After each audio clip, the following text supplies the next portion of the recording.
Well, I guess Marjorie took off. It's Carla took off. So anyway, I'm working on stuff and it gets hot. So I'm hot. Let's see. Questions and answers, video requests. I get those quite often. Not well, not that often, but I did a few for near-death experience experiment, as well as a few other folks. But let's see, what was I supposed to talk about? Hmm. I got the list right down here. Oh, James sent in. This is through email. Question about what was my first scrapyard I visited? Well, that was called Burrard Junk in North Vancouver. I was 10 years old and sold copper bus bars out of something I salvaged by the railroad tracks, and it was explained to me to make sure that the metal is clean, no bolts and nuts or paint on it. So number one, copper. Number two. Let's see. So I graduated from that into North Star Salvage, Adnac Salvage, MB Superior Scrap Metals, Capital Salvage. Adnac, I mentioned that, plus all these other scrapyards over the years, and surplus stores and military surplus stores, and gun stores, Days Surplus, Wesley Baker's Surplus, New Westminster, British Columbia, Dietmar Frenzel in Munich, Germany, where I got my a huge gun collection from. What else? Dietmar Frenzel, on and on. Tom Bongalis, Cliff Jan. Too many to mention, actually. Always haunting these places. KS Mod Electrical Machinery. That was an amazing place. Scrapyards, gun stores, military surplus places. Spent a lot of time at Wesley Baker's on Front Street, New Westminster. Get the story right. And I got good friends with Phil and Freddie of Adnac Salvage on Alexander Street in Vancouver.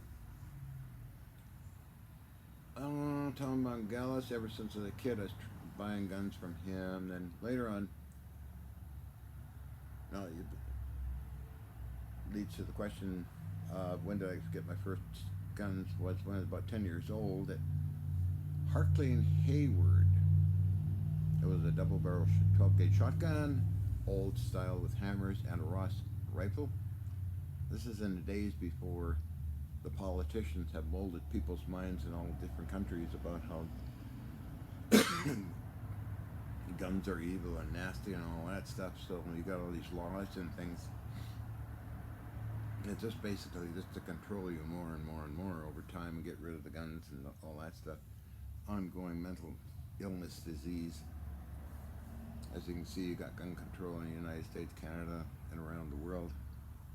It's pretty sad, but there's certain people shouldn't not own guns, and that should be judged by a simple system.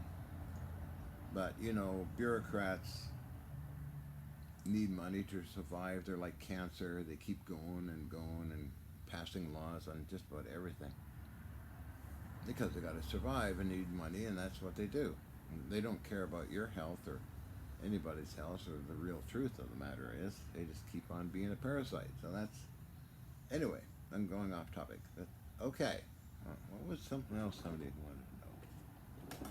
Oh yeah, the same person. Yeah, I use the internet because the nearest scrapyards in Santa Rosa and Petaluma.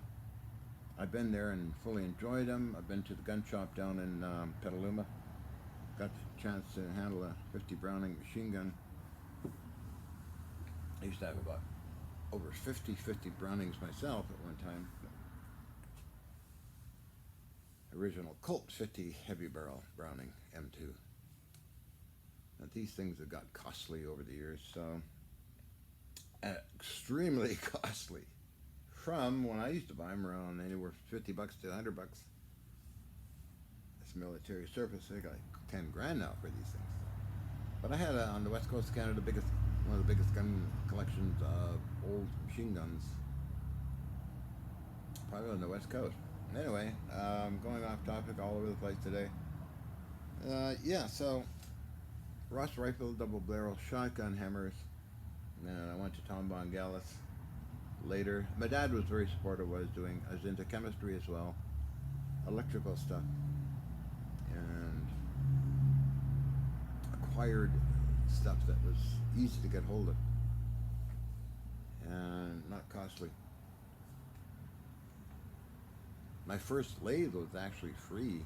Came from a place in New Westminster to Lynn Valley, to 1458 East 29th Street, Lynn Valley, North Vancouver, delivered as well.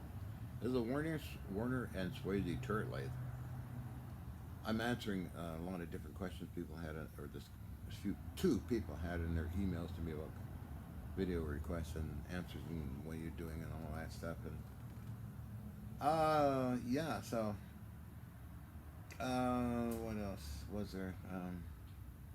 When did I get interested in artillery? As a kid, I used to get my cannons made out of brass at a machine shop in North Vancouver. I was about 15 at the time. I had all these drawings I'd draw out and get these cannons made, and then later on, the opportunity came in the 70s when I bought a cannon, a 19mm M1 anti-aircraft cannon off J.P. Fell Armory, North Vancouver. 103rd Air Cadets Squadron were selling it for $200 to Amex Salvage. I bought it from Amex Salvage after a worker was killed with it. Then proceeded to take it home, about a third of it home. Then lost it to somebody who stole it up in Canada. Anyway, that's that. Then I got into buying artillery, deactivated artillery stuff. When the chances are good, I don't pay for things that are, way out there. I like going after surplus prices or scrap prices. Is how I get most of my stuff. So, I mean, there's crazy people out there that put up things for sale, and they sit on eBay or Gunbroker for, I don't know, years, literally, because they're just asking you too much money for it. And I was get one made or something, whatever it is, different parts and pieces and things. So I scored good on getting huge amounts of stuff at scrap price. Okay, so we kind of went all around in circles and even went into Mobius loops on that one, didn't we? Huh? Machine tools. Yes, I've been always interested in machine tools. I like the old stuff as well as some of the new stuff. Made in China is fine with me as long as it's extremely well made. Okay? And other things, I look at the quality. I like some of the old machine tools, and I get them as well. Let's see what. Take a look at this. I wrote this on a piece of wood actually, so just answering some questions on this that somebody wanted me to make a video on, so I'm doing it. No, what was my first lathe? I made one. Then I got the Warner and Swayze. I just went over that one. So the Warner and Swayze. Got that. Old turret lathe, belt-driven thing. And my first drill press was the same belt-driven thing with that. 880 revolution per minute motor on this old drill press. And I went through a Volkswagen transmission to the actual spindle. Kind of intriguing old thing. Wow. A lot of stuff I got rid of when I went to Germany. Gee. Stupid me. But anyway. This is things in life that happen.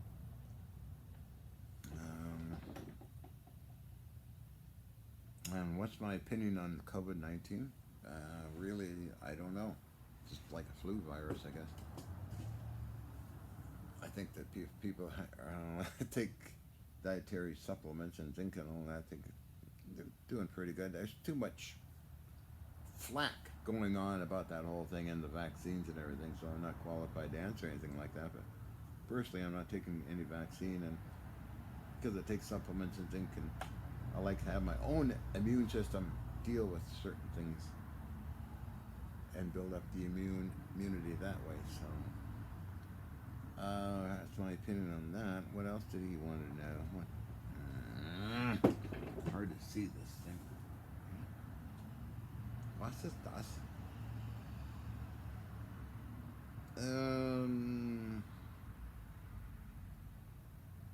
How did I study to get to do the Hutchison effect? Oh, that's okay. Well, it was not really anything I did. Okay, kind of. What happened was I was always interested in vintage machinery, vintage firearms, how they're made, vintage electrical machinery, how they're made, vintage warships, how they're made. Everything vintage, the foundation, the right stuff. Okay, and that was my interest. I'd read books on it and study it as much as I can. And as time moved on, I got to actually wanting to build different devices that were done a long time ago. Faraday, Voltaire, Henry, Hans Oersted, Tesla, even Edison, DeForest. These things I was highly interested in. It's like a very brief part of my life. And the availability of high voltage transformers and all the stuff was everywhere in Vancouver, and for a lot of it for free, actually. So I got into it, and the more I got into it, the more I built things and replicated a lot of stuff that was done a long time ago. These odd effects would appear, and kind of a nuisance or a surprise to me. I wasn't out to promote anything, but it was the people that would seen it or were interested in what I was doing promoted it. So I was put into this groove where, let's do more of these things and these test runs and demonstrations. So I did. I wasn't really that interested, but I followed through, and later on it got carried into the news media. So I gave my first demonstration on CTV News with Alan Edwards on 6 o'clock news, and CKView television and CBC television.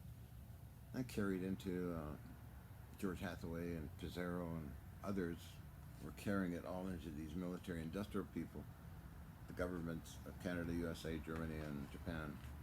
So I just sort of followed in and doing my thing kind of thing, but I never really wrote anything down, didn't really promote it. And so it got out there, but my intention was never to make it. For me, it was just odd electrical effects. I learned a lot from it, and I learned a lot from the people that helped me with it, like Ken Shoulders and Hathaway, Pizarro, Dr. Ludwig, plus others that were scientists. I don't know. I'm not a scientist. I'm not an inventor. Overglorified scrap collector. That's all I am. But anyway, as long as it opened some doors for some people, I don't know. And that was interesting. Apparently, if it's even feasible to replicate this, I'll need supplies that I don't have access to that were available. I don't know, in the 90s, 80s, 90s, 2000. My God, I mean, I had all the scrap yards in Vancouver, as well as 4 warships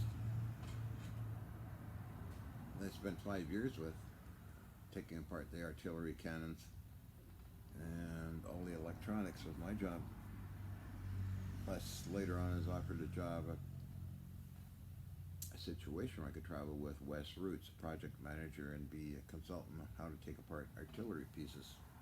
I didn't want that. I like kind of my own private weird lifestyle thought. I didn't turn that down. I turned down the U.S. Pentagon folks too.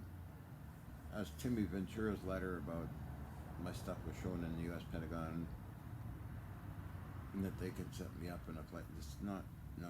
That takes away the fun of what I do. And same with George Hathaway and Prince Hans Adam Liechtenstein.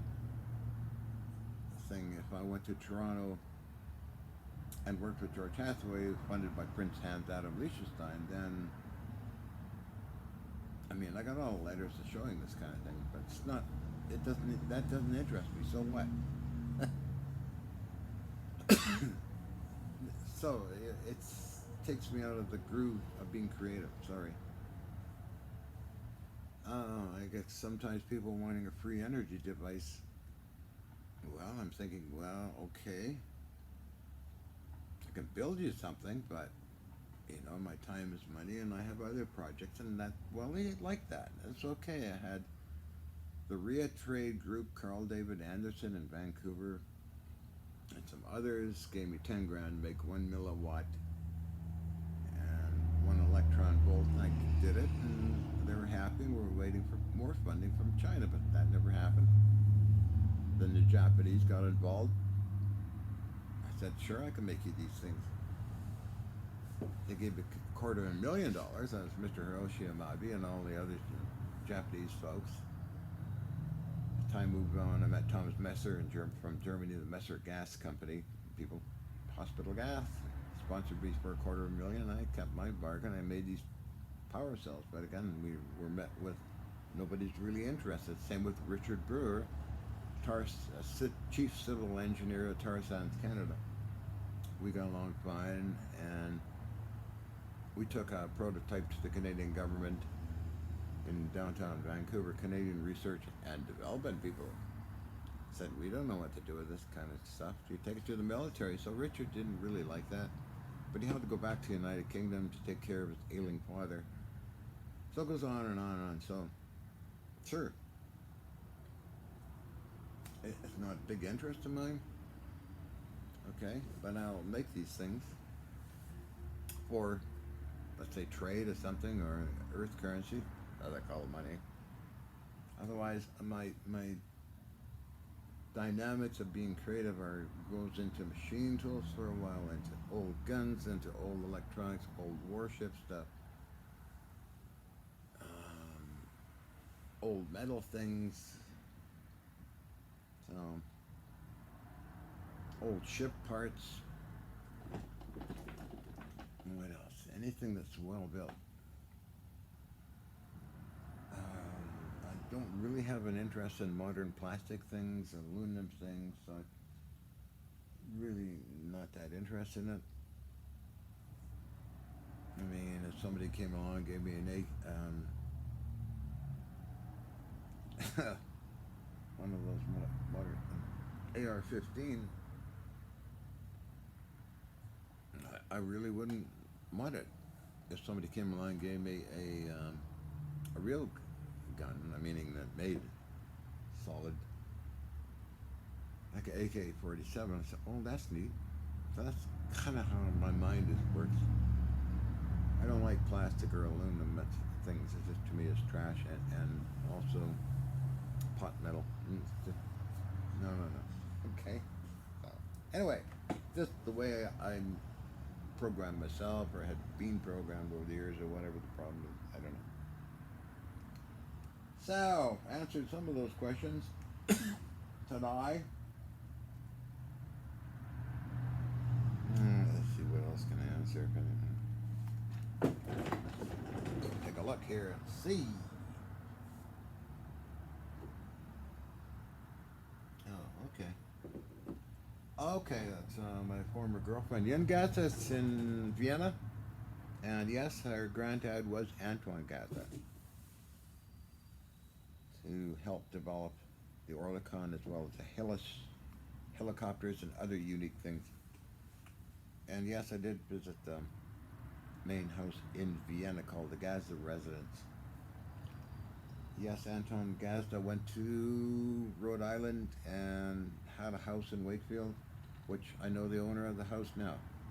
We communicated, and I found him some memorabilia to put into the house of Antoine Gazda and family. So that one is that question. What else? A piece of wood, plywood with a marker pen. Yeah. Oh, how funny. Who was my first girlfriend?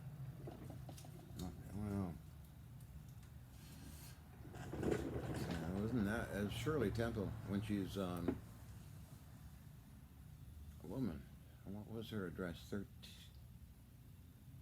1249 Pasadena Avenue, something Pasadena Avenue, California. Had our neighbors were neighbors of her down there, and they gave me her address, and I wrote her a love letter.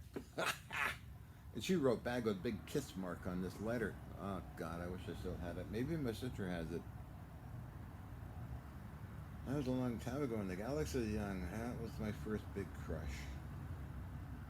I was only about, what, 15? Hormones raging. Boy, did they rage. Yeah, she was my... Wow. Anyway, that's enough of these questions, I think, for now. Anyway. Yeah, Shirley Temple Black.